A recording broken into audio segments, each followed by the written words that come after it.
way for like me personally. I actually went to St. Joseph High School on my own choice. I was a good basketball player, and I was actually gonna go to Morton and be like a captain there, but I chose because I had a cousin who got into drugs. I got a cousin who got into gangs, a cousin who got some women pregnant. So I just wanted to differentiate the norm, and that's when I reached out to St. Joseph High School. I went to go find because of close friends. I went tagging along to shadow them, and I asked my mom and dad, and thank God for my mom and dad.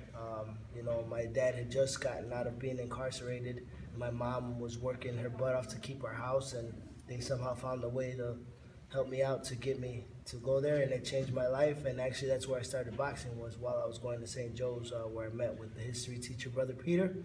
And that's what he always said. He always like, you got to be the good-looking, pretty boy, the next De La Hoya, But you got to be. He's like, you got to be the Mexican Gotti though in the ring, You got to be balls deep, when you're fighting. You got to be balls out all the time, And Brother Peter definitely, taught me the race, introduced me to Rico. Rico brought me to George, and it's taken off, and it's been great. And yeah, along the way, I love like the positive feedback I've gotten from people where they're like, man, you're an inspiration to the community, to Chicago.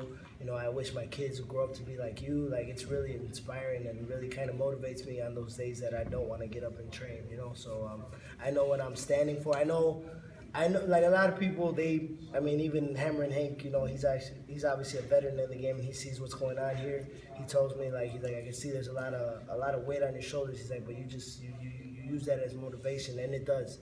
It does. Obviously, my good friend Ed Brown, you see all his stuff, like, he was the next one up, and he was undefeated and 16 knockouts, a pretty boy looking, from the heart of the West Side, like, he was the heart of this neighborhood, and so now I feel like I got to be twice as great for me and him,